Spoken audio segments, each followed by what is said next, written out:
नमस्कार, आप देख रहे हैं डीडी न्यूज। आपके साथ मैं हूं गौरव श्रीवास्तव। तो चलिए बुलेटिन की शुरुआत करते हैं और सबसे पहले नजर डालते हैं इस वक्त की हेडलाइंस पर। बिहार की रैली में प्रधानमंत्री मोदी ने जंगल राज को लेकर आरजेडी कांग्रेस पर कसा तंज। कहा, अपना अस्तित्व बचाने के लिए सामाजिक न्याय की बातें याद आ रही।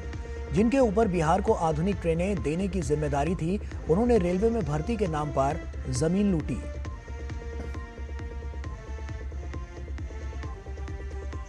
बिहार और कानपुर को प्रधानमंत्री मोदी की सौगातें। काराकाट में 48,520 करोड़ रुपए से अधिक की विकास परियोजनाओं का शिलान्यास और लोकार्पण। कानपुर में 47,600 करोड़ रुपए की 15 परियोजनाओं का उद्घाटन शिलान्यास।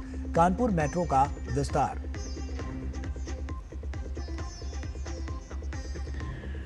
जम्मू कश्मीर के दौरे पर पहुंचे गृह मंत्री अमित शाह ने गोलीबारी से प्रभावित इलाके का दौरा करने के साथ ही पीड़ित परिवारों को दिया रोजगार नियुक्ति पत्र। पुंछ के गुरुद्वारे का भी किया दौरा। रिहायशी इलाकों और धार्मिक स्थलों पर पाक के हमलों को बताया निंदनीय। समुद्र में तैनात आईएनएस विक्रांत से राजनाथ सिंह की पाकिस्तान को 2-2। कहा, ऑपरेशन सिंदूर खत्म नहीं हुआ। अगर ऑपरेशन सिंदूर में भारतीय नौसेना अपने फॉर्म में आई होती तो पाकिस्तान के 4 टुकड़े हो जाते।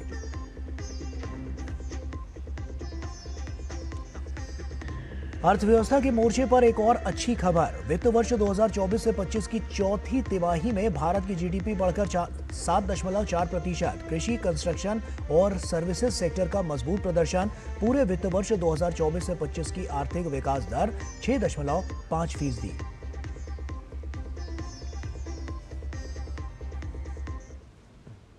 और आइए बुलेटिन की शुरुआत करते हैं। प्रधानमंत्री कल पटना पहुंचे थे तो रात्रि विश्राम के बाद आज सुबह बिहार के काराकाट पहुंचे। प्रधानमंत्री मोदी ने आज बिहार को 48,000 करोड़ रुपए से ज्यादा की विकास योजनाओं की सौगात दी तो विपक्षियों पर जमकर बरसे।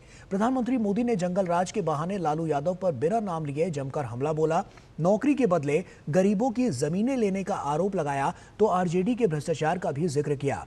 प्रधानमंत्री मोदी ने 22 अप्रैल को पहलगाम आतंकी हमले के बाद पहली बार बिहार से ही आतंकियों को मिट्टी में मिलाने की बात कही थी। तो आज प्रधानमंत्री ने फिर से ऑपरेशन सिंदूर के बहाने देश के दुश्मनों को ललकारा है।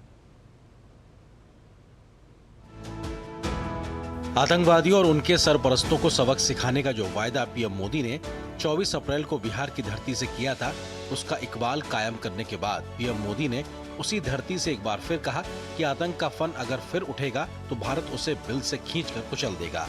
उन्होंने बिहार के काराकाट से संदेश दिया कि सरकार की लड़ाई देश के दुश्मनों से है, फिर चाहे वो सीमा पार हो या देश के भीतर हो। बीते वर्षों में हमने हिंसा और अशांति फैलाने वालों का कैसे खात्मा किया है, बिहार के लोग इसके साक्षी हैं। हमने माओवादियों को उनके किया की सजा देनी शुरू की।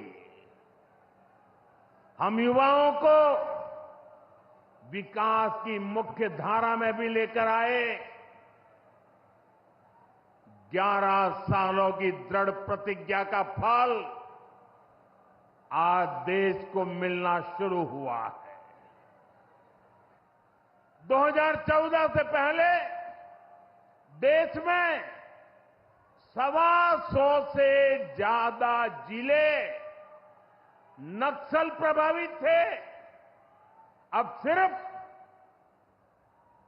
125 से ज्यादा, अब सिर्फ 18 जिले नक्सल प्रभावित बचे हैं। प्रधानमंत्री ने विपक्षी दलों को आड़े हाथों लेते हुए कहा, जिन्होंने दशकों तक बिहार के दलितों, पिछड़ों और गरीबों को शौचालय, बैंक खाता और छत जैसी बुनियादी जरूरतों से वंचित रखा, वे आज सामाजिक न्याय की बातें कर रहे हैं।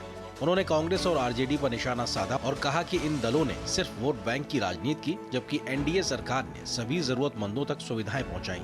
पीएम मोदी के निशाने पर राजद प्रमुख लालू प्रसाद यादव भी रहे, जिनका उन्होंने नाम तो नहीं लिया लेकिन इशारों में काफी कुछ कह दिया। जिनके ऊपर बिहार को आधुनिक ट्रेनें देने की जिम्मेदारी थी, उन्होंने रेलवे में भर्ती के नाम पर आपकी जमीन लूटने का काम किया। गरीबों की जमीन लिखवा ली, सामाजिक न्याय की उनकी यही तरीके थे। गरीब को लूटना, उनके अधिकारों को लूटना, उनकी मजबूरी का फायदा उठाना और खुद राजाशाही की मौज करना। बिहार के आप लोगों को जंगल राज वालों के झूठ और धोखे, उससे आगे भी सावधान रहना बहुत जरूरी है। पीएम मोदी ने कहा, पाकिस्तान और दुनिया ने भारत की बेटियों के सिंदूर की ताकत और ऑपरेशन सिंदूर के दौरान सीमा सुरक्षा बल के अभूतपूर्व साहस और पराक्रम को देख लिया है। उन्होंने कहा कि दुश्मन को समझना चाहिए ये हमारे तरकश का केवल एक तीर है। उन्होंने बीएसएफ के शहीद जवान मोहम्मद इम्तियाज को श्रद्धांजलि भेंट की। इससे पहले प्रधानमंत्री ने 48,520 करोड़ रुपए मूल्य की विभिन्न विकास परियोजनाओं का शिलान्यास और लोकार्पण किया। प्रधानमंत्री ने कहा, बिहार में डबल इंजन की सरकार राज्य के चहुमुखी विकास के लिए निरंतर प्रयास कर रही है। काराकाट में प्रधानमंत्री की मौजूदगी से लोग भी खासे उत्साहित दिखे। उन्होंने प्रधान सेवक का गर्मजोशी के साथ अभिवादन किया। ब्यूरो इनपुट के साथ राजेश राज की रिपोर्ट, डीडी न्यूज। और बिहार के बाद प्रधानमंत्री नरेंद्र मोदी उत्तर प्रदेश के कानपुर पहुंचे। प्रधानमंत्री मोदी ने यूपी के हजारों करोड़ रुपए की विकास परियोजनाओं की सौगात दी। पीएम मोदी ने पहलगाम आतंकी हमले में मारे गए कानपुर के शुभम के परिजनों से भी मुलाकात की। प्रधानमंत्री ने यूपी में पूर्व की सरकारों को कानून व्यवस्था के मोर्चे पर घेरा तो डबल इंजन सरकार से कराए जा रहे विकास के आंकड़े भी गिनाए। प्रधानमंत्री मोदी ने पाकिस्तान को भी आतंकवाद से बाज आने की नसीहत भी दी।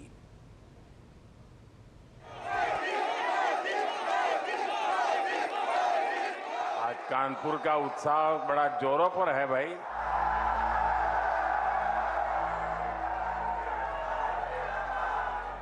इधर एक बालक कब से हाथ उठा रहा है। तेरे कंधे पर दर्द होगा, आज थक जाओगे। कानपुर की धरती से एक बार फिर प्रधानमंत्री ने स्पष्ट किया कि ऑपरेशन सिंदूर अभी खत्म नहीं हुआ है। भारत परमाणु बम की धमकी से डरने वालों में भी नहीं है। अगर भारत में अब कोई आतंकी हमला हुआ तो सेना को पूरी छूट है कि वो अपने मुताबिक समय, तरीका और शर्त तय कर दुश्मन को सबक सिखाए। पाकिस्तान का स्टेट और नॉन स्टेट एक्टर ये अब खेल चलने वाला नहीं है। अगर मैं सीधी कानपुरिया में कहूं तो दुश्मन कहीं भी हो, हौंक दिया जाएगा। पहलगाम आतंकी हमले में जान गंवाने वाले कानपुर के लाल शुभम के परिजनों से प्रधानमंत्री ने मुलाकात की। उन्होंने जनसभा स्थल पर शुभम को याद करते हुए कहा कि जो बर्बरता आतंकियों ने दिखाई थी उसका माकूल जवाब भारतीय सेना ने दे दिया है और हालात ये थे कि पाकिस्तान गिड़गिड़ाने लगा था। हमारी सेना ने ऐसा पराक्रम किया कि पाकिस्तानी सेना को गिड़गिड़ाकर युद्ध रोकने की मांग करने पर मजबूर होना पड़ा। ऑपरेशन सिंदूर के दौरान ही दुनिया ने मेड इन इंडिया आत्मनिर्भर भारत की ताकत भी देखी। भारत में बने हथियारों ने न सिर्फ देश की रक्षा की बल्कि तकनीकी विकास से दुनिया को चौंका भी दिया। प्रधानमंत्री ने कहा कि ये सही नियत और स्पष्ट नीति का प्रभाव है। इसी तरह से उत्तर प्रदेश को विकसित राज्य बनाने और कानपुर का गौरव वापस लाने की दिशा में डबल इंजन सरकार काम कर रही है। यूपी और कानपुर को विकास की नई ऊंचाई पर लेकर जाना ये डबल इंजन सरकार की पहली प्राथमिकता है। लेकिन पिछली सरकारों ने आधुनिक उद्योगों की इन जरूरतों को नजरअंदाज करके रखा था। परिवारवादी सरकारें आंख बंद करके बैठी रही। नतीजा ये हुआ कि केवल कानपुर ही नहीं यूपी पीछे हो गया। कानपुर के लिए मेट्रो फेज 2, 660 मेगावाट की पनकी तापीय विद्युत परियोजना, नियवेली पावर प्लांट का उद्घाटन शिलान्यास प्रधानमंत्री ने किया। वहीं प्रधानमंत्री ने ओबरा खुर्जा और जवाहरपुर पावर प्लांट का लोकार्पण किया। प्रधानमंत्री ने कहा कि विकास के लिए ऊर्जा और इंफ्रा दोनों जरूरी हैं और केंद्र सरकार इसी संकल्प को पूरा कर रही है। कानपुर से शैलेंद्र और रामेंद्र के साथ bureau report, DD news. Uttar Pradesh के मुख्यमंत्री योगी आदित्यनाथ ने कानपुर में जनसभा को संबोधित करते हुए पाकिस्तान पर वो जमकर बरसे। मुख्यमंत्री ने देश की सुरक्षा को प्राथमिकता देते हुए कहा कि देश के दुश्मन जिस भाषा में वो समझें उसी भाषा में जवाब दिया जाता है। पहले सर्जिकल स्ट्राइक, एयर स्ट्राइक और अब ऑपरेशन सिंदूर के माध्यम से पीएम मोदी के मार्गदर्शन में भारत की सेना के शौर्य और पराक्रम के कारण आज पूरी दुनिया भारत की शक्ति और सामर्थ्य को एक उदाहरण के रूप में मान रही है। देश की सुरक्षा को सर्वोच्च प्राथमिकता देते हुए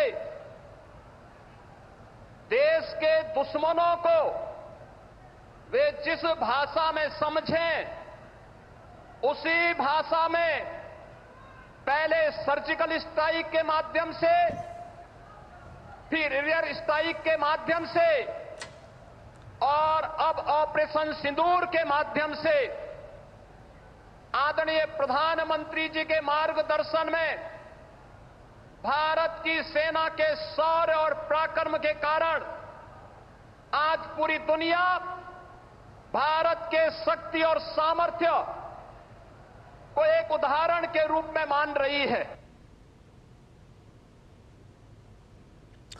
और कानपुर में रैली के दौरान प्रधानमंत्री मोदी ने अपना संबोधन रोककर शिवन्या तिवारी की पेंटिंग मंगवाई। पीएम मोदी तक शिवन्या तिवारी की पेंटिंग पहुंच गई। पीएम मोदी के कानपुर दौरे के बारे में जानकारी मिलते ही शिवन्या ने ये पेंटिंग बनाई थी, जिसमें ऑपरेशन सिंदूर की सफलता, सेना के शौर्य की प्रशंसा की गई है। कानपुर की रैली में शिवन्या तिवारी इन्होंने एक पेंटिंग बनाई थी प्रधानमंत्री नरेंद्र मोदी को देने के लिए, और प्रधानमंत्री नरेंद्र मोदी ने उस पेंटिंग को अपने पास मंगाया और उसमें कहा कि आप पता भी लिख दीजिए। शिवन्या, क्या कहना है जब प्रधानमंत्री ने कहा कि ये जो पेंटिंग लड़की बनाई हुई है इसे उनके पास भिजवा दीजिए, तो क्या सोच रही थी आप? मुझे पहले जब मैंने ये पेंटिंग बना रही तब मुझे विश्वास था कि वो मुझे जरूर बुलाएंगे, लेकिन जब मैं यहाँ पहुँची इतनी भीड़ देखकर मुझे नर्वस होने लगी कि वो मेरी पेंटिंग देखेंगे कि नहीं। जब वो मंच पर आए तो मुझे लग नहीं रहा था कि वो मेरी पेंटिंग देख रहे होंगे, और जैसे ही वो माइक के पास गए तो उन्होंने मेरी पेंटिंग मंगवा ली।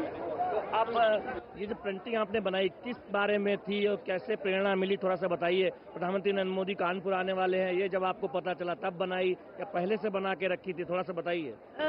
जब मुझे पता चला कि कानपुर आ रहे हैं नरेंद्र मोदी जी, तब मैंने सोचा कि ऑपरेशन सिंदूर के बाद हमारी जो जीत हुई उस पर एक पेंटिंग बनानी चाहिए, जिसमें मैंने एक मैसेज भी लिखा था इंडियन आर्मी और नरेंद्र मोदी जी के लिए, और एक नरेंद्र मोदी जी का एक छोटा सा स्केच भी बनाया था।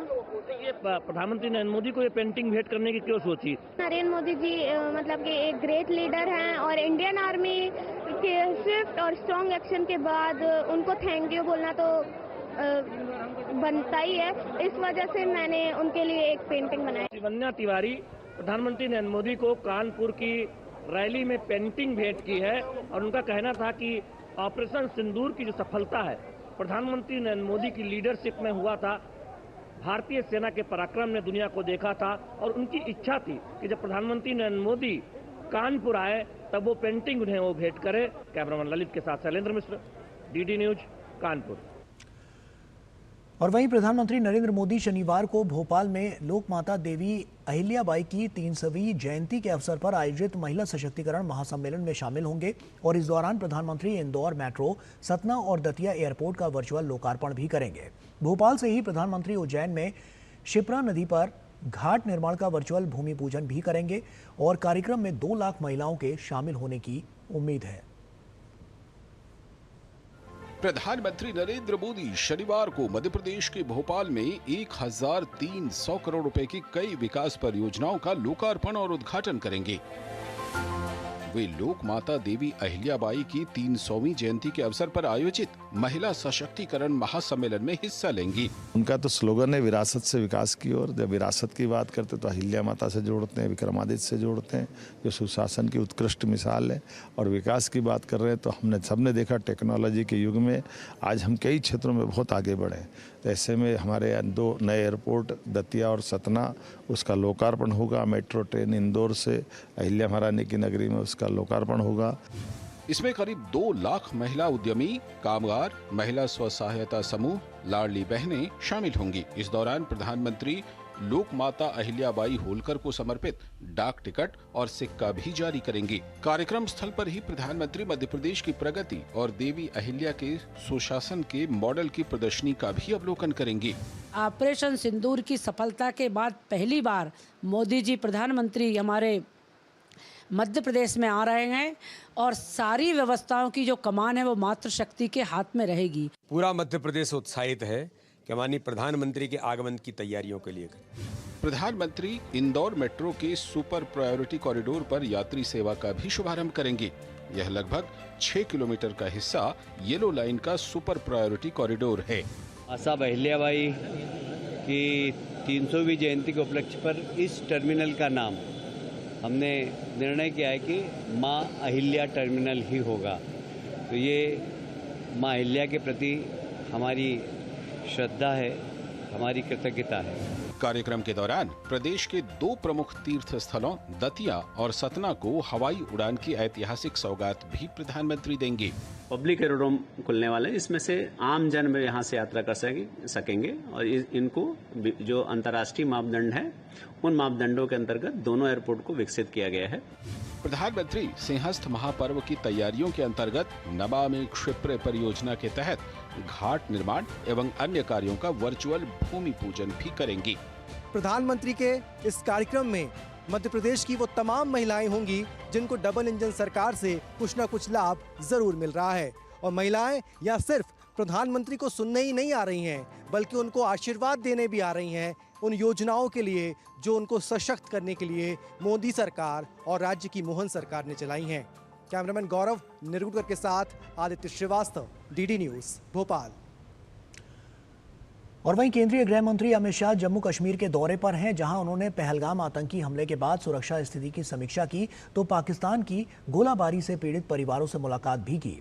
अमित शाह ने पीड़ित परिवारों को सरकारी नौकरी के नियुक्ति पत्र भी सौंपे तो पुंछ के गुरुद्वारा सिंह साहिब सभा का भी दौरा किया। वहीं गृह मंत्री ने कहा कि पहली बार भारत की सेना ने पाकिस्तान के अंदर आतंकवादी हेडक्वार्टर को नष्ट कर दिया। पहलगाम में हुए आतंकी हमले के बाद जम्मू कश्मीर के हालात का जायजा लेने और सुरक्षा व्यवस्था की स्थिति का दौरा करने पहुंचे केंद्रीय गृह मंत्री अमित शाह ने 2 दिन के दौरे में न केवल सुरक्षा की समीक्षा की, बल्कि पाकिस्तानी गोलाबारी से प्रभावित लोगों के जख्मों पर मरहम रखा। शुक्रवार को अमित शाह ने पुंछ में सीमा पार से गोलीबारी में प्रभावित लोगों से मुलाकात की और पीड़ित परिवार को नियुक्ति पत्र भी सौंपा। उन्होंने कहा कि मुआवजा या सरकारी नौकरी से जीवन में जो हानि हुई है उसकी क्षतिपूर्ति तो नहीं हो सकती, लेकिन जम्मू कश्मीर सरकार, भारत सरकार और समग्र जनता की जो भावनाएं हैं ये उसका प्रतीक हैं। उन्होंने कहा कि जल्द ही केंद्र सरकार प्रभावित लोगों को पैकेज का ऐलान करेगी। पुंछ में कई लोगों के घरों की क्षति हुई है, कई व्यापारी स्थानों की क्षति हुई है। आने वाले कुछ ही दिनों में भारत सरकार भी इसके लिए एक पैकेज लेकर आएगी। गृह मंत्री ने कहा कि पाकिस्तान ने रिहायशी इलाकों और धार्मिक स्थलों पर हमला किया, जो कि घोर निंदनीय है। शाह ने कहा कि प्रधानमंत्री नरेंद्र मोदी की नीति है कि हर आतंकी हमले का जवाब कठोरता और तत्परता से दिया जाएगा। उन्होंने कहा कि पहली बार भारत की सेना ने पाकिस्तान के अंदर आतंकवादी हेडक्वार्टर को नष्ट किया। सेना का अद्भुत साहस और अचूक मारक क्षमता, इसके कारण ये हुआ कि सैकड़ों की संख्या में आतंकवादी हताहत हुए। अमित शाह ने पुंछ जिले के डूनगस में नुकसान वाले क्षेत्र का दौरा किया। गृह मंत्री ने पाकिस्तान की ओर से की जा रही गोलाबारी से प्रभावित परिवारों से मुलाकात की। लोगों ने गृह मंत्री को अपनी समस्याएं बताई। हमसे भी मिल गए, हमने उन्हें बताया कि शेलिंग में किस किस का नुकसान हुआ है, कितना नुकसान हुआ है। यहाँ की जो लोग हैं वो बहुत डर भी गए थे, क्योंकि अचानक से जो पाकिस्तान ने जो कायरों वाली जो उनकी हरकत जो थी यहाँ पे, उसकी वजह से बहुत इम्पैक्ट पड़ा है, कई लोगों की जान भी गई है। बाद में अमित शाह ने सीमा पार गोलाबारी से प्रभावित पुंछ के गुरुद्वारा सिंह साहिब सभा का दौरा किया और मत्था टेका। इससे पहले गृह मंत्री अमित शाह ने राजभवन में सुरक्षा समीक्षा बैठक की अध्यक्षता की। उच्च स्तरीय सुरक्षा समीक्षा बैठक में उपराज्यपाल मनोज सिन्हा, केंद्रीय गृह सचिव गोविंद मोहन, सेना प्रमुख जनरल उपेंद्र द्विवेदी के साथ ही तमाम शीर्ष अधिकारी शामिल हुए। केंद्रीय गृह मंत्री ने आगामी अमरनाथ यात्रा के लिए सुरक्षा व्यवस्था और तैयारियों की विस्तृत समीक्षा की। उन्होंने यात्रा को शांतिपूर्ण तरीके से संपन्न कराने के लिए पूरी सतर्कता बरतने के निर्देश दिए। उन्होंने कहा कि केंद्र और केंद्र शासित प्रदेश प्रशासन तीर्थयात्रियों को सभी आवश्यक सुविधाएं उपलब्ध कराने में कोई कोर कसर नहीं छोड़ेगा। Bureau report, DD news. और रक्षा मंत्री राजनाथ सिंह आज आईएनएस विक्रांत पर पहुंचे तो नौसेना के शौर्य की जमकर सराहना की।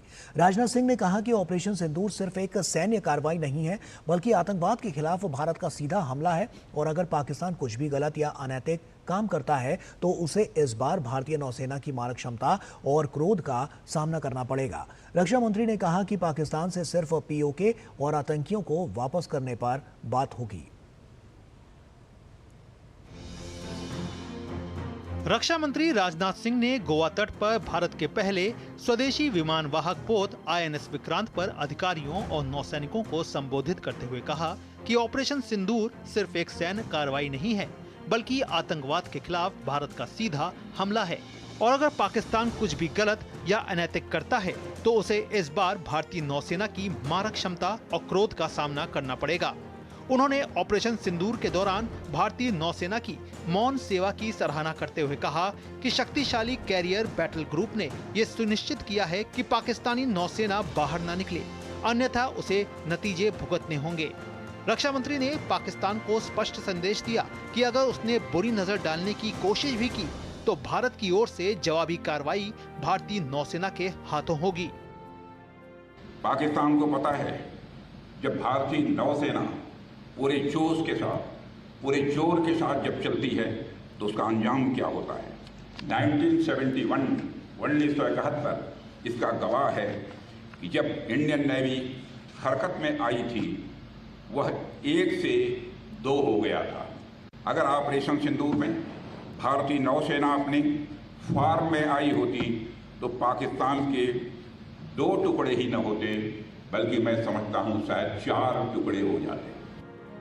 रक्षा मंत्री राजनाथ सिंह ने स्वदेशी विमान वाहक पोत आईएनएस विक्रांत पर सवार होकर भारत की बढ़ती समुद्री क्षमताओं को उजागर किया। आईएनएस विक्रांत वर्तमान में अरब सागर में तैनात है।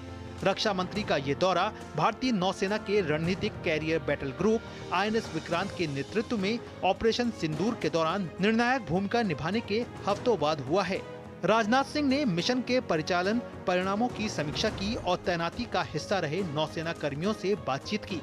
राजनाथ सिंह ने कहा कि पाकिस्तान को ये समझने की आवश्यकता है कि स्वतंत्रता के बाद से वह जो खतरनाक आतंकवाद का खेल खेल रहा है अब उसका समय खत्म हो चुका है। रक्षा मंत्री ने पाकिस्तान से हाफिज सईद और मसूद अजहर जैसे आतंकवादियों को भारत को सौंपने को कहा। पाकिस्तान को यह समझ लेने की जरूरत है आतंकवाद के जिस खतरनाक खेल को वह आजादी के समय से ही खेलता आ रहा है उसकी मियाद अब खत्म हो चुकी है। अब जब भी पाकिस्तान भारत के खिलाफ किसी आतंकवादी हरकत को शह देगा तो न केवल उसका खामियाजा उसे भुगतना पड़ेगा, बल्कि हर बार की तरह उसे हार का भी सामना करना ही पड़ेगा। पाकिस्तान के हक में यही बात होगी कि वह अपनी जमीन पर चल रही आतंकवाद की नर्सरी को अपने हाथों से उखाड़ फेंके। इसकी शुरुआत उसे हाफिज सईद और मसूद अजहर जैसे आतंकवादियों को भारत के हाथों में सौंपने से करनी चाहिए।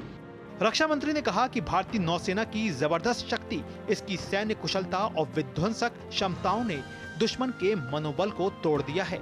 उन्होंने नौसेना से अपनी तैयारियों में कोई कोर कसर नहीं छोड़ने का आग्रह किया। ब्यूरो इनपुट के साथ नंदिता डागर और विशाल बैरिस्टो की report, DD news.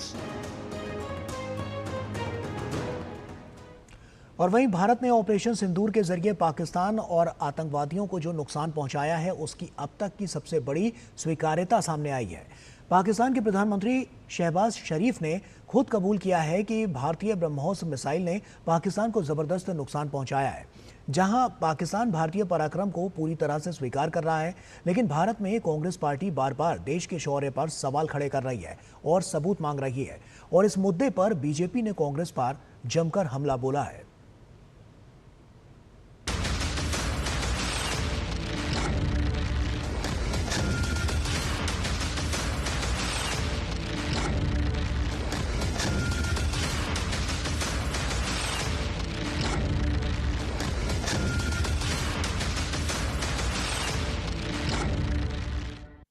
We had decided that at 4:30 in the morning after Fajr prayers, Pakistan armed forces, led very ably by our Field Marshal, Chief Army Staff sitting here, Sayyid Asim Munir, to teach a lesson to our enemy. But before that hour reached, India again launched missile attacks, BrahMos, and hit Pakistan's various provinces, including airport in Rawalpindi and other places. सुना आपने पाकिस्तानी प्रधानमंत्री का कबूलनामा। Azerbaijan के Lachin में आयोजित पाकिस्तान तुर्की Azerbaijan त्रिपक्षीय शिखर सम्मेलन में पाकिस्तान के प्रधानमंत्री शहबाज शरीफ ने यह स्वीकार किया कि भारतीय सेना ने पाकिस्तान के खिलाफ उसकी आर्मी एक्शन से पहले ही अटैक कर दिया था। यानी शरीफ ने स्वीकार कर लिया है कि उनकी सेना भारत पर हमले के लिए तैयार थी, लेकिन भारत की ब्रह्मोस मिसाइलों ने इन मंसूबों को नाकाम कर दिया। खुद हमारा दुश्मन ये बात स्वीकार कर रहा है और हमारे शौर्य की सराहना कर रहा है, लेकिन कांग्रेस पार्टी बार बार देश के शौर्य पर सवाल खड़े कर रही है। बीजेपी का कहना है कि पहले दिन से ही राहुल गांधी, जयराम रमेश और उनके तमाम लोगों ने भारत की सेना और शौर्य पर सवाल उठाया। भारतीय सेना ने जो किया उससे ये सबूत गैंग खुश नहीं है। एक तरफ पाकिस्तान के नेता ऑपरेशन सिंदूर से थर-थर कांप रहे हैं, वहां के प्रधानमंत्री जाकर बता रहे हैं कि किस तरह भारत के वीर सैनिकों ने पराक्रम किया, और दूसरी तरफ कांग्रेस पार्टी अपनी ही सेना पर प्रश्न उठा रही है। ये दुर्भाग्यपूर्ण सोच है। हालांकि कांग्रेस के अलावा कई दल सेना और देश के शौर्य की लगातार सराहना कर रहे हैं। आप सांसद राघव चड्ढा ने भी कुछ दिन पहले ग्लोबल मंच पर ऑपरेशन सिंदूर को सही ठहराते हुए भारतीय सेना के शौर्य की तारीफ की थी। सांसद राघव चड्ढा ने कहा था कि भारत अब आतंकवादी हमलों पर केवल दुख व्यक्त नहीं करता है, बल्कि अब वह सटीक और निर्णायक सैन्य कार्रवाई के जरिए जवाब भी देता है। उधर देश के तमाम दलों के सांसदों का दल पाकिस्तान की पोल खोलने दुनिया के दौरे पर है। कांग्रेस नेता जयराम रमेश ने इस पर भी सवाल खड़े किए हैं। बीजेपी ने कांग्रेस के रवैये पे हैरानी जताई है। हमारे सांसद भी यहाँ वहाँ घूम रहे हैं और आतंकवादी भी यहाँ वहाँ घूम रहे हैं, तो यही तो गंभीरता से हम ये सवाल पूछ रहे हैं, इन सवालों का जवाब नहीं देते हैं। देखिए, आज जब पाकिस्तान बेनकाब हो रहा है अंतर्राष्ट्रीय मंच पर, तो कांग्रेस पार्टी किस प्रकार से पहले अपने ही सांसद को सुपर प्रवक्ता बोलती है, उसके बाद सभी सांसदों को, क्योंकि वो पाकिस्तान को बेनकाब कर रहे हैं, तो उनको आतंकी बोलती है। क्या पाकिस्तान इस बयान का फायदा नहीं उठाना चाहेगा? भारत ही नहीं, दुनिया के तमाम एक्सपर्ट भी भारत के शौर्य की तारीफ कर रहे हैं।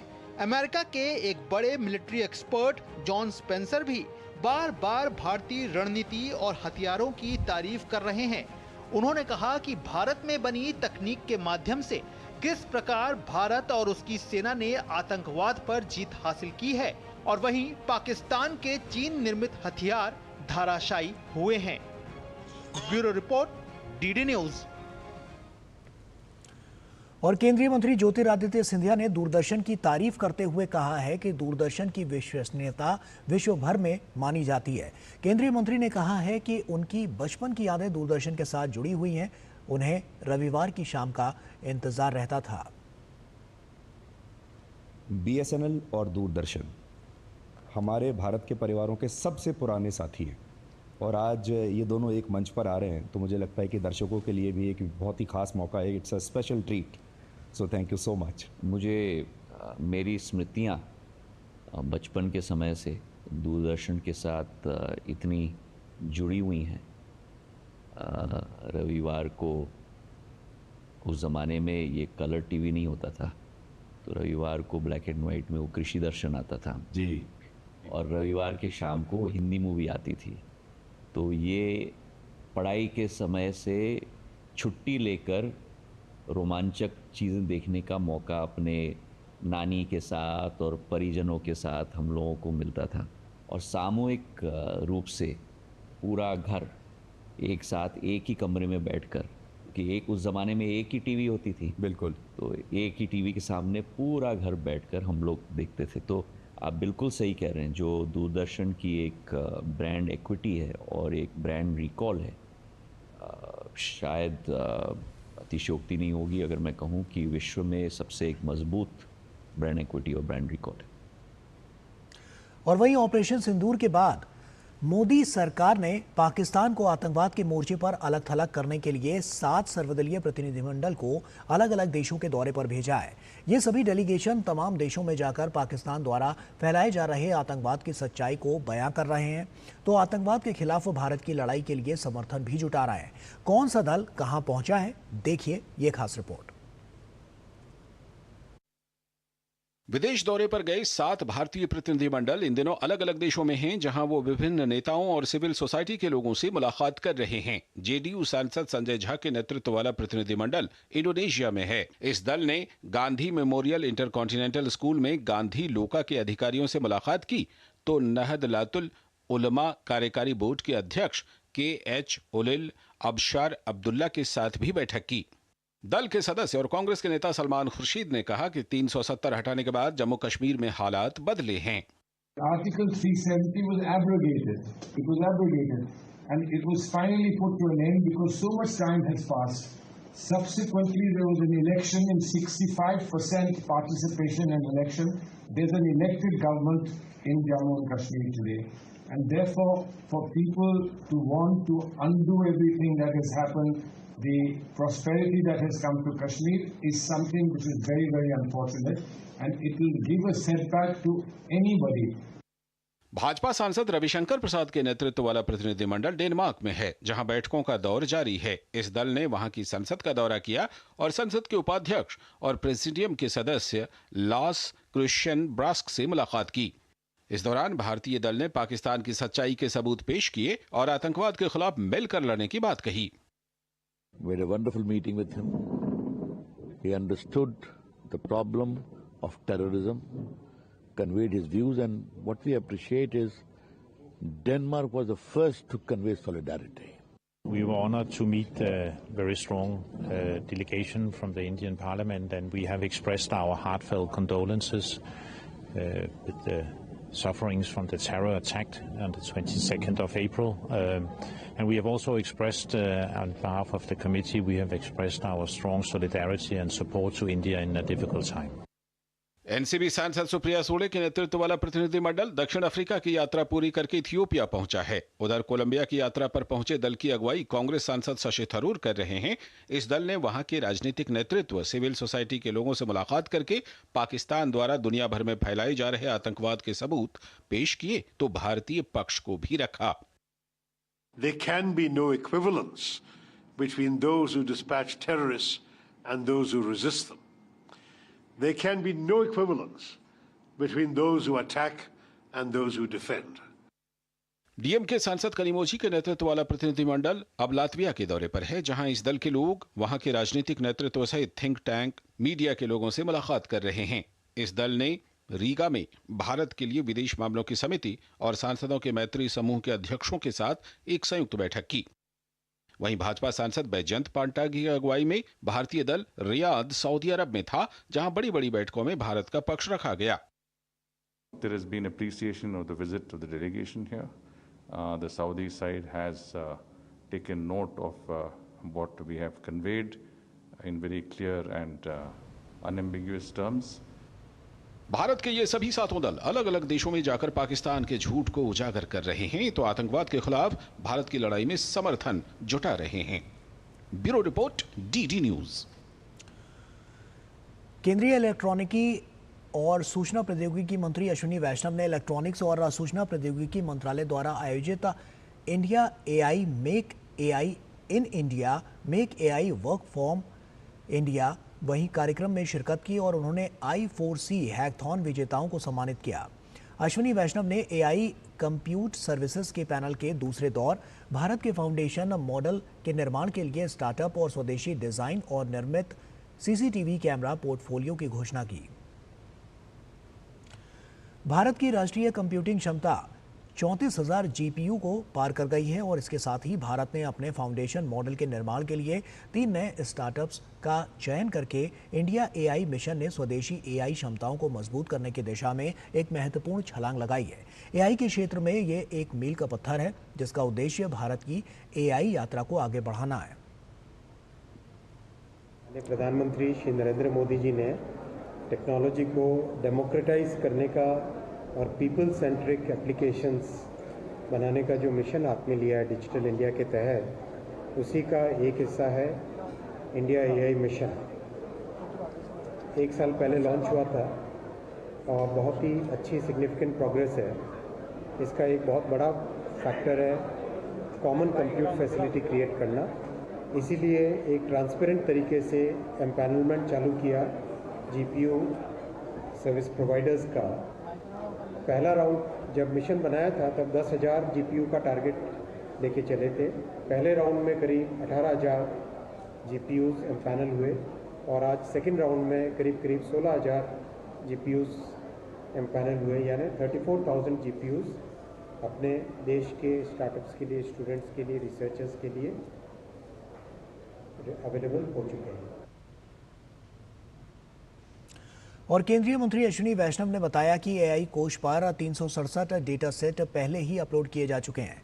उन्होंने रिवर्स ब्रेन ड्रेन को बढ़ावा देने की बात की। आधारभूत मॉडल, कंप्यूट क्षमता, सुरक्षा मानकों और प्रतिभा विकास पहलों की इंडिया एआई मिशन की भूमिका को रेखांकित किया।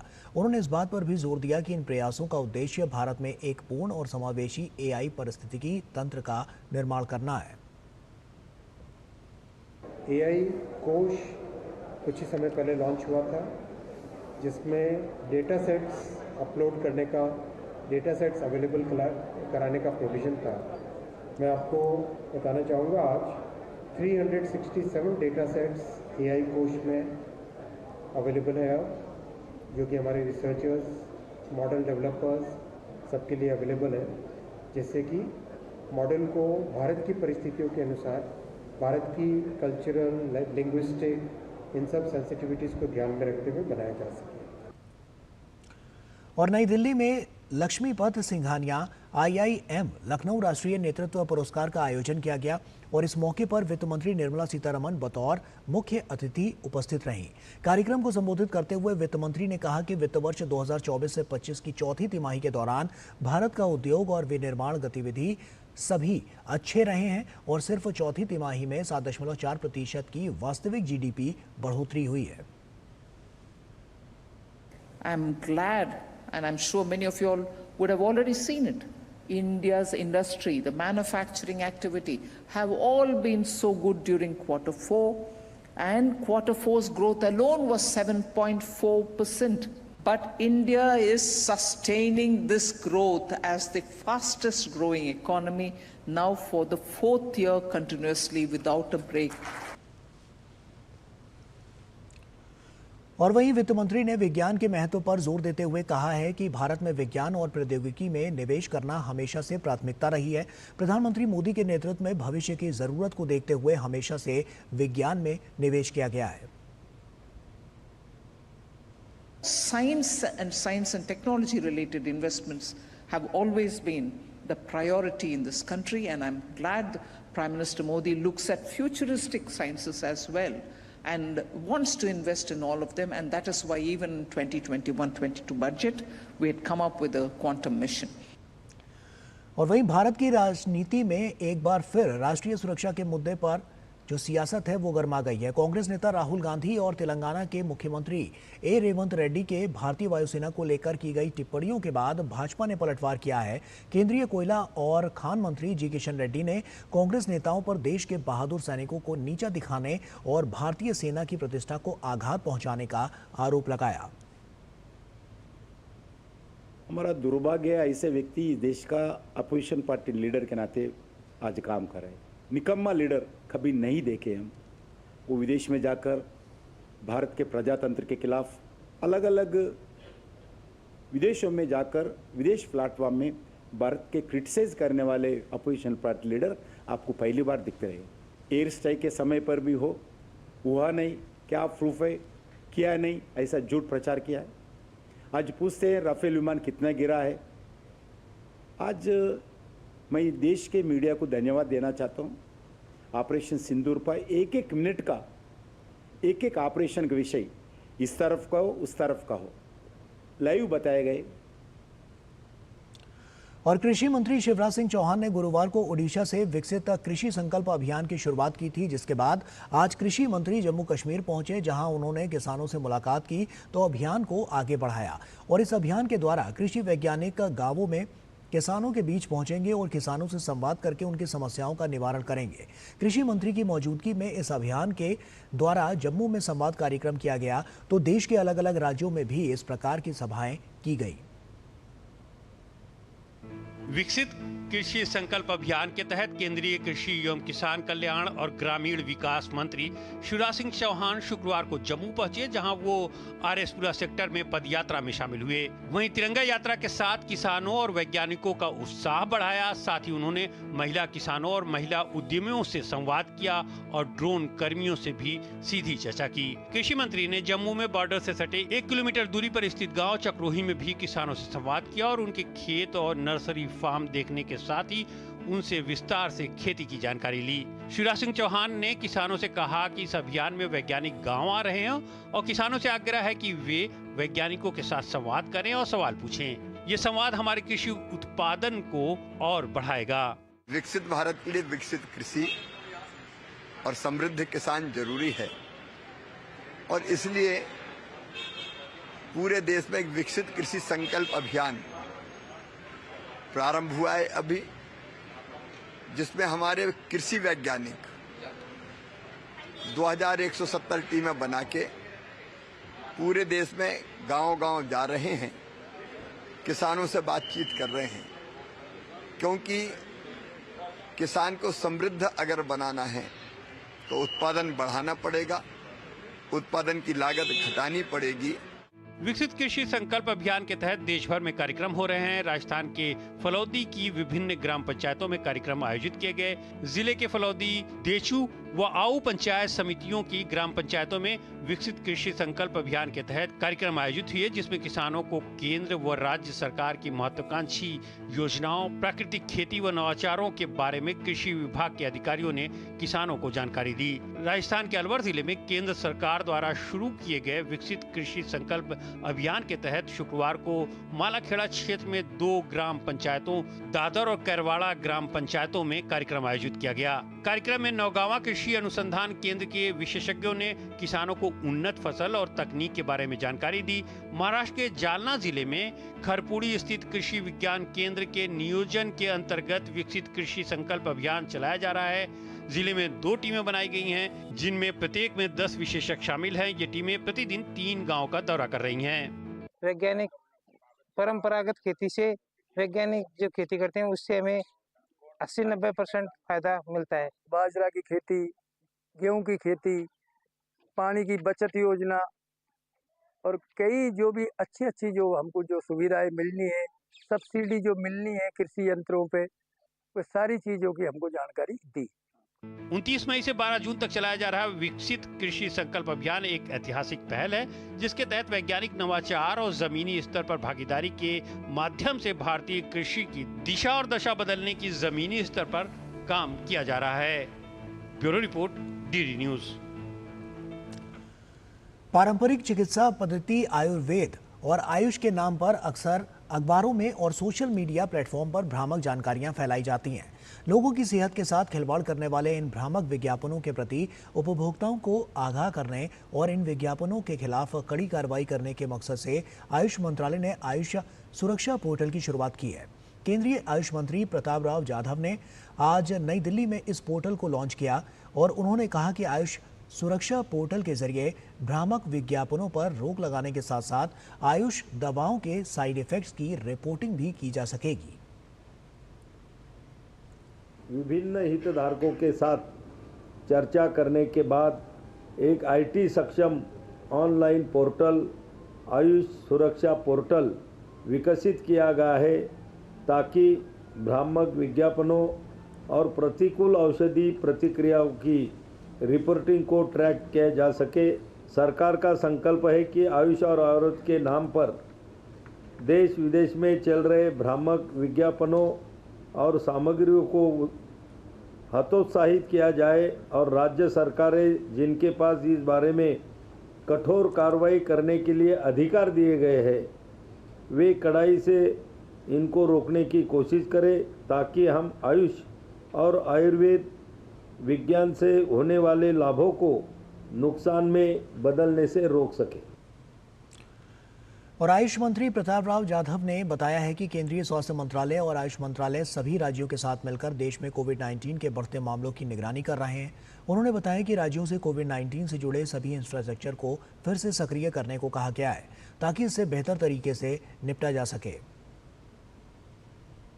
हमने सभी राज्यों के जो स्वास्थ्य मंत्री है, स्वास्थ्य सेक्रेटरी है, उनसे भी हमने बात की है और उन सभी को बता दिया गया है कि जो भी कोरोना के टाइम का हमारा जो भी इंफ्रास्ट्रक्चर था, तो इंफ्रास्ट्रक्चर भी पूरा एक्टिव करें। जैसा कि हमने बहुत सारी जगह पे ऑक्सीजन प्लांट खड़े किए थे, जो पिछले साल 1.5 साल में तो बंद स्थिति में थे, और उन्हें एक्टिव करने के लिए या उनको कार्यान्वित करने के लिए भी कहा गया।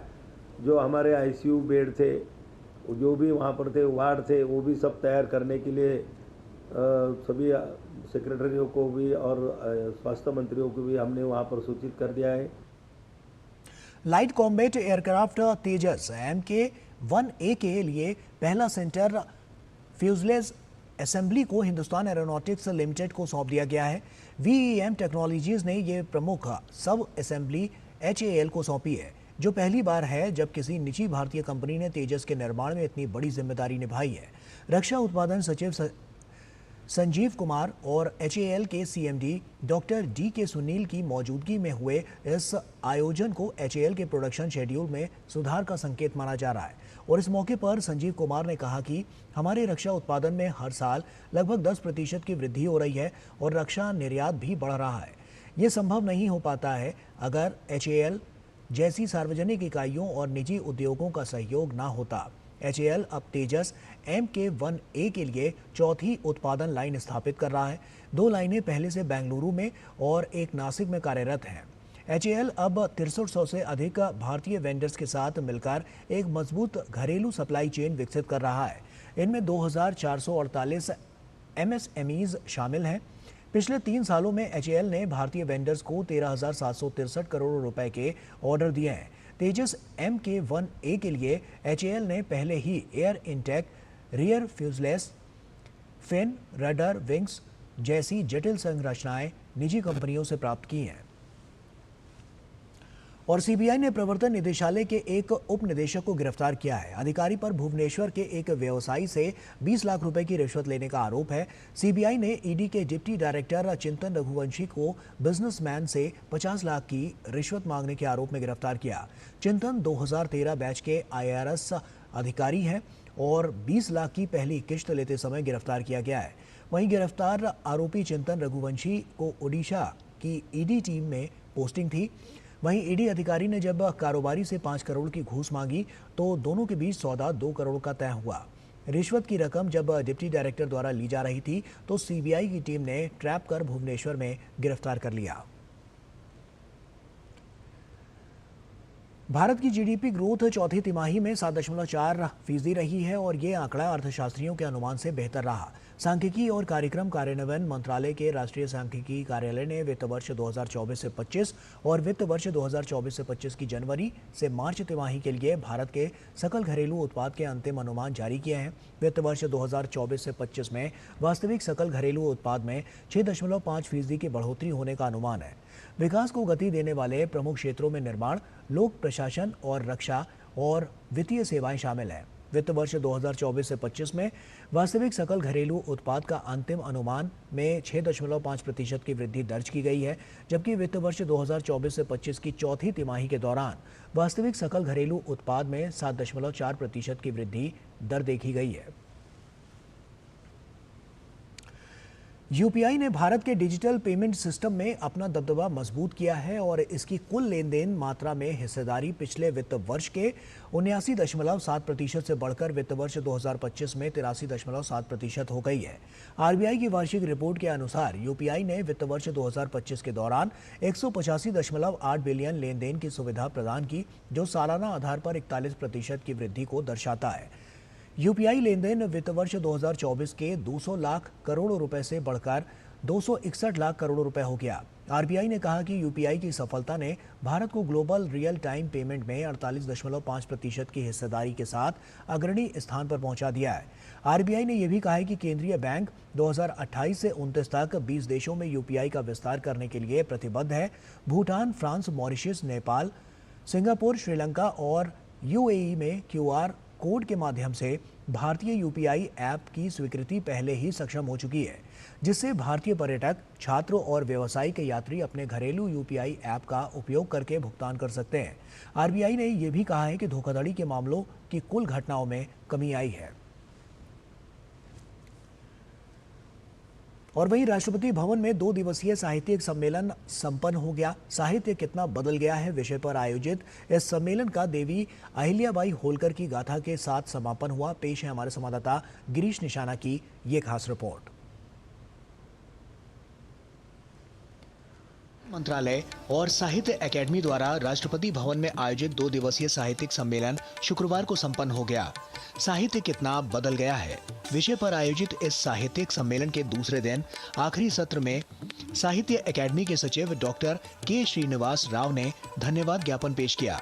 इस 2 दिवसीय सम्मेलन में विभिन्न विषयों जैसे कवि सम्मेलन, सीधे दिल से, भारत का नारीवादी साहित्य, नई राहें बनाना, साहित्य में बदलाव बनाम बदलाव का साहित्य और वैश्विक परिप्रेक्ष्य में भारतीय साहित्य की नई दिशाएं पर विभिन्न सत्र आयोजित किए गए। इस सम्मेलन का समापन देवी अहिल्याबाई होलकर की गाथा के साथ हुआ। इसमें देवी अहिल्याबाई होलकर की 300वीं जयंती के मौके पर हिमांशु वाजपेयी और प्रज्ञा शर्मा ने दास्ताने अहिल्याबाई की प्रस्तुति दी। मल्हारराव होलकर ने बहुत कम उम्र से अहिल्याबाई होलकर की तालीम और तरबियत का सारा इंतजाम किया। तो इस तरह के विद्या, अध्ययन, फने सिपहगरी, लोकनीति, राजनीति, नैतिकता, धर्मशास्त्र, ये सारे विषय बड़े बड़े उस्तादों से अहिल्याबाई को पढ़वाए गए और फिर कुछ ही सालों की मेहनत के बाद अहिल्याबाई इस कदर निखर गईं कि जब मल्हारराव होलकर मालवा से बाहर होते तो सारा राजकाज अहिल्याबाई ही संभालती, हत्ता के जितने अहम हुक्मनामे फरमान होते वो भी उन्हीं के नाम से जाते। हिमांशु वाजपेयी और प्रज्ञा शर्मा ने अपने प्रभावशाली शब्दों और भावपूर्ण प्रस्तुति से देवी अहिल्याबाई होलकर के जीवन के अनछुए पहलुओं को मंच पर जीवंत कर दिया। उनकी शासन व्यवस्था, सामाजिक न्याय, धार्मिक सहिष्णुता और जन कल्याण की भावना को दर्शाते किस्सों ने मौजूद लोगों को काफी प्रभावित किया। उन्होंने अपने धर्म में अगाध श्रद्धा रखते हुए कभी भी किसी दूसरे धर्म का अनादर नहीं किया। उनका परोपकार समस्त मानव जाति के लिए था। उनके चेहरे पर कोई घबराहट नहीं थी, बिल्कुल शांति थी।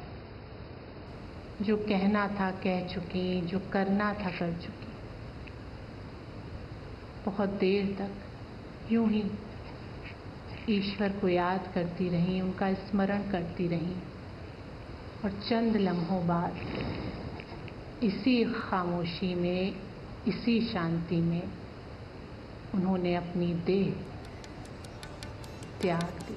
कार्यक्रम में काफी संख्या में श्रोता बने साहित्यकारों ने पूरे मनोयोग से देवी अहिल्याबाई की प्रेरणादायक गाथा को सुना और सराहा। गिरीश निशाना, जीडी न्यूज, दिल्ली। और बांग्लादेश में मतुआ हिंदुओं और अल्पसंख्यकों पर हो रहे अत्याचार के विरोध में भाजपा विधायक दल ने बांग्लादेश के उप उच्चायुक्त को पत्र लिखा है। पत्र में कहा गया है कि 22 मई से 29 मई के बीच उग्र मुस्लिम भीड़ ने मतुआ समुदाय के हिंदुओं के घरों पर हमला किया। बांग्लादेश की अंतरिम सरकार ने इन हमलों को रोकने के लिए कोई ठोस कदम नहीं उठाया। पूरे घटनाक्रम में पुलिस का भी उदासीन रवैया रहा। पश्चिम बंगाल के नेता प्रतिपक्ष शुभेंदु अधिकारी के नेतृत्व में यह विरोध दर्ज किया गया है। हिंदी पत्रकारिता दिवस पर हमारे संवाददाता गिरीश निशानन ने वरिष्ठ पत्रकार और इंदिरा गांधी राष्ट्रीय कला केंद्र के अध्यक्ष राम बहादुर राय से खास बातचीत की। राम बहादुर राय ने हिंदी पत्रकारिता का भविष्य उज्जवल बताया। ज़्यादा बात करने के लिए हमारे साथ मौजूद हैं वरिष्ठ पत्रकार और IGNCA के अध्यक्ष राम बहादुर राय जी। सर, किस तरह देखते हैं पत्रकारिता दिवस? पत्रकारिता दिवस को हम उसके गौरव के लिए, उसके इतिहास के लिए, उसकी परंपरा के लिए, श्रेष्ठ परंपरा के लिए हम याद करते हैं। और 1826 में जब उदंत मार्तंड निकला तो उस समय पत्रकारिता का केंद्र कलकत्ता था। तो हम जब भी पत्रकारिता दिवस को याद करते हैं तो अपनी गंगोत्री को याद करते हैं, अपने मूल को याद करते हैं, अपने मूल की तरफ लौटने का प्रयास करते हैं। आज के समय में हमें ये जानना चाहिए कि वह मूल है क्या।